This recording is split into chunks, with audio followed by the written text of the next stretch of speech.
Hello viewers, welcome back to my channel, where today I'm going to be teaching you how to drive around the Charlotte Motor Speedway, the correct version, unlike my previous video where I showed you the incorrect version, the one with the old bus stop. Today we've got the correct bus stop. I am also going to take this opportunity to go into a bit more detail, try and break down the corners a bit better. I know a few of you guys have pointed that out, so really appreciate the feedback. I'm going to try and implement that today. So with all that being said, let's dive right in.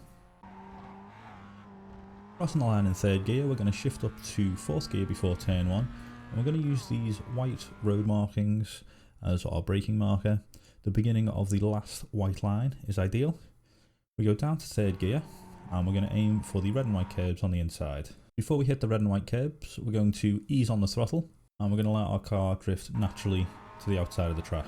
On turn two, we're going to take the car as close to the wall as we dare, and if the car becomes unsettled, we're going to lift off the throttle, just ease off a little bit, and we're going to use that opportunity to shift into fourth gear. Keep the car as far to the left hand side of the track on the exit as we can to set up for turn 3 and 4, and turn 3 and 4 are linked together. You can carry more speed through turn 3 than you think, and you almost want to dive into turn 3, downshifting whenever feels comfortable.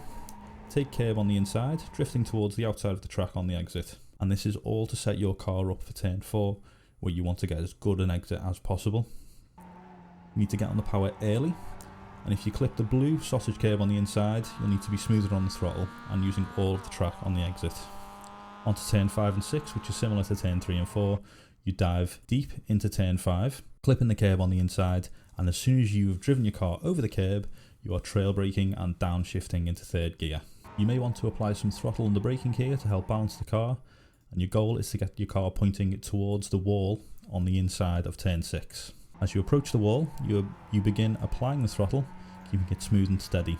The next section is all about keeping the car under control, modulating the throttle, and getting as close to the walls as you dare. Again, all about the walls.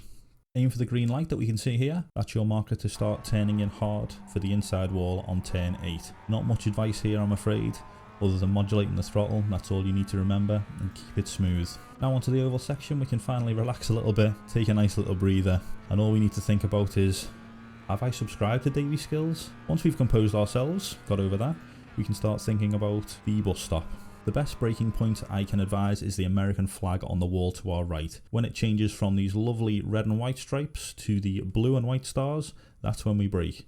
Down to third gear, taking a lot of curb on entry, still braking until we clip the right hander, then on throttle as early as possible. Taking the line of least resistance, you can be very cheeky here and use all of the apron.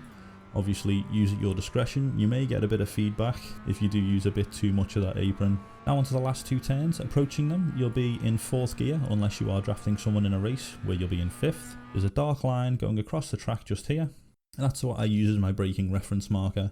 Once your car has gone fully past that, that's when you start braking, and you brake hard down into third gear. As you start to actually approach the right-hander, you start to trail brake to allow your car to turn more, and you take a lot of curb on the right-hander, then ease back on the throttle, and as you take an enormous amount of curb on the left-hander, ease off the gas until the car is settled, and you're through the turn, then full power across the line, and that's a 133.57. As always, I'm just going to let the chase cam lap play, let you guys get a feel for the position of the car a bit better, see those brake lights flashing. If you did enjoy the video, please hit that like button, subscribe, any feedback you've got leave in the comments down below. I do try and reply to everyone. Catch you guys next time.